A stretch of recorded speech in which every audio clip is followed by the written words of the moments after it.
அன்பினர்களே, மஹிந்த ராஜபக்ச காலத்தில் பொருளாதார அபிவிருத்தி அமைச்சர், கோட்டபய ராஜபக்ச காலத்தில் நிதி அமைச்சர். இதுக்கு ஒரு படிப்பே இல்லை. எல்லாரும் 10ஆம் ஆண்டு படிச்சிருக்கும். அதுல பொருளாதார அபிவிருத்தி அமைச்சர், இதுல நிதி அமைச்சர். எந்த ஒரு பட்டதாரியும் இல்லாம அவங்களோட குடும்ப ஆட்சிக்காக கொண்டு வரப்பட்ட 6 மூளை என்று சொல்லப்படுகின்ற மிகப்பெரிய கேடி, ரம்பா, ரவுடி, அந்த மாதிரி மிகப்பெரிய திருட்டு பயல், அமெரிக்காவின் சிட்டிசன், இப்ப அமெரிக்காவில் இருக்கின்றார். அவரை கைது செய்யுமாறு இன்று வெள்ளிக்கிழமை கோட்டை நீதிமன்றம் சிஐடிக்கு உத்தரவு பிறப்பித்திருக்கின்றது. என்ன விடயத்தில்? அரசாங்க நிதியை ஆட்டைய போட்டது விடயத்தில் வந்திருக்கின்றது. ஏற்கனவே நாம தந்திருக்கின்றோம். காலி மாத்தரை பகுதியில் பிரவுன் ஹில்ஸ் பகுதியில் அரசாங்க நிலத்தை ஆட்டைய போட்டது. அது காணியை ஆட்டைய போட்டது, இது பணத்தை ஆட்டைய போட்டது. ரெண்டும் வெவ்வேறு விடயங்கள், ரெண்டும் வெவ்வேறு கேஸ், ரெண்டும் வெவ்வேறு ஓபன் மரான். அப்புறம் பெரிய நம்ம அறிவாளியில் அள்ளிட்டு வராங்க, விடயத்தை வழங்கிக் கொள்ளாம. என்னப்பா 2 செய்தி ஒரே மாதிரி வருது, 2 அள்ளிட்டு வராங்க. அது வேற இது வேற, ரெண்டும் வெவ்வேறு ஓபன் மரான். அரசு நிதியை ஆட்டைய போட்ட பெசில் ராஜபக்ச கைது செய்ய சிஐடிக்கு உத்தரவு பிறப்பிக்கப்பட்டுள்ளது. இன்று வெள்ளிக்கிழமை நண்பகல் கடந்து கோட்டை நீதிமன்றம் இந்த உத்தரவை பிறப்பித்திருக்கின்றது. அரசாங்க நிதியை முறைகேடாக பயன்படுத்தியதாக புகார் தொடர்பாக பெசில் ராஜபக்ச மற்றும் 3 நபர்களை கைது செய்ய இந்த நீதிமன்றம் இந்த ஓபன் மரன் உத்தரவை பிறப்பித்திருக்கின்றது. அரச நிதியை முறைகேடாக பயன்படுத்தியதாக புகார் தொடர்பான முன்னாள் அமைச்சர் பெசில் ராஜபக்ச மற்றும் பலரை கைது செய்யுமாறு குற்றப்புலனாய்வு துறைக்கு, சிஐடி துறைக்கு கோட்டை நீதிமன்றம் இந்த உத்தரவை பிறப்பித்திருக்கின்றது. 2014ஆம் ஆண்டு ஊவா மாகாண சபை தேர்தலின் போது இலங்கை சுற்றுலா மேம்பாட்டு பணியத்துக்கு சொந்தமான 7.8 மில்லியன், கிட்டத்தட்ட 80 லட்சம் ரூபாய் பணத்தை பிரச்சார நடவடிக்கைகளுக்காக பயன்படுத்தியதாக கூறப்படும் குற்றச்சாட்டுகள் தொடர்பாகவே இந்த வழக்கு நிலுவையில் வந்திருக்கின்றது. சட்டமா அதிபரின் ஆலோசனையின் பேரில் பொது சொத்துக்களுக்கு எதிரான குற்றங்கள் சட்டத்தின் கீழ் அந்த நபர்கள் சந்தேக நபர்களாக பெயர் குறிப்பிடப்பட்டு இந்த வழக்கு தாக்கல் செய்யப்பட்டிருக்கின்றது. ஏற்கனவே செய்யப்பட்டிருக்கின்றது. சட்டமா அதிபரின் ஆலோசனையின் பேரில் பொது சொத்துக்களுக்கு எதிரான குற்றங்கள் சட்டத்தின் கீழ் இந்த நபர்கள் சந்தேக நபர்களாக பெயர் குறிப்பிடப்பட்டுள்ளதாக சிஐடி நீதிமன்றத்துக்கு ஏற்கனவே ஒரு பியூ ரிப்போர்ட் தயாரித்து கொடுத்திருக்கின்றது.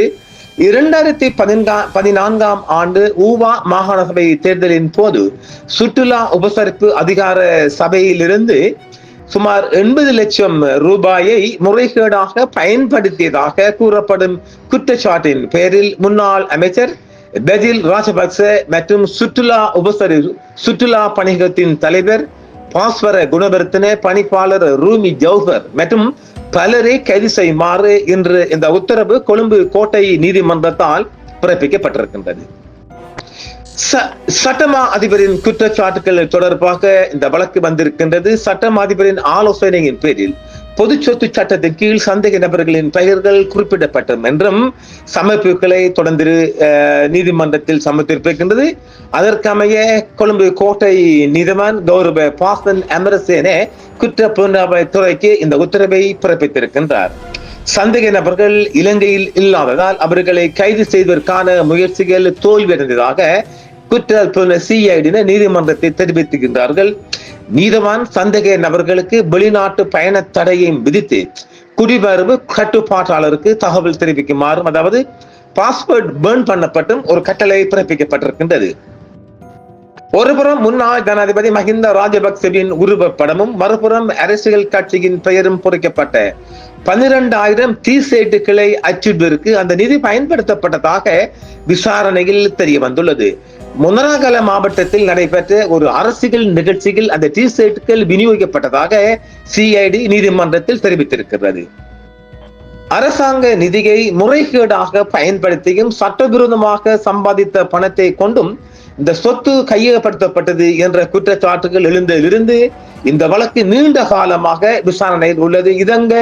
இது மாத்தறையிலே, எங்க பிரவுன் ஹில்ல இந்த வழக்கு விசாரணைக்கு அழைக்கப்பட்ட போது சந்தேக நபரான திரு பசில் ராஜபக்சே நீதிமன்றத்தில் ஆஜராக தவறியதால் அவரை நீதிமன்றத்தில் நிறுத்துமாறு ஏற்கனவே மாத்தறை நீதிமன்றம் உத்தரவு பிறப்பிக்கப்பட்டிருந்தது. அது இதற்காக மாத்தறையின் பிரவுன்ஸ் ஹில் பகுதியில் ஒரு நிலத்தை வாங்கியது மற்றும் அதில் சொகுசு வீடு கட்டுவது தொடர்பான பிரவுன் ஹில் வழக்கு நடைபெற்று வரும் வழக்கில் முன்னாள் அமைச்சர் பசில் ராஜபக்ச கடந்த வாரம் நீதிமன்றத்தில் ஆஜராக தவறியதால் அவரை உடனடியாக கைது செய்து நீதிமன்றத்தில் ஆஜர்படுத்துமாறு மாத்தறை நீதிமன்றம் ஏற்கனவே ஒரு பிடியாணை பிறப்பிக்கப்பட்டிருக்கிறது என்பதும் அடுத்த ஆக இவரை அழைத்து வர வேண்டாம் இழுத்து வருமாறு 2 ஓபன் மரண் செய்யப்பட்டிருக்கின்றது.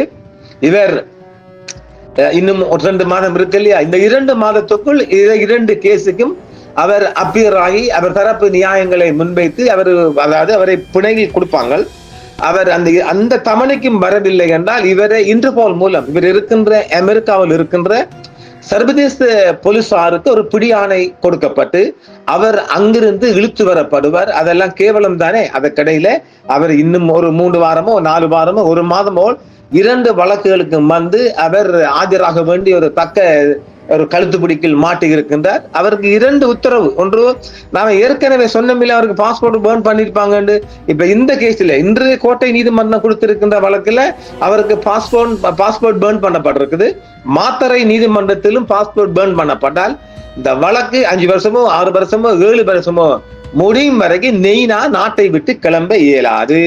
அப்ப நிச்சயமா கலிதும்பார் கம்பி எண்ணுவார்.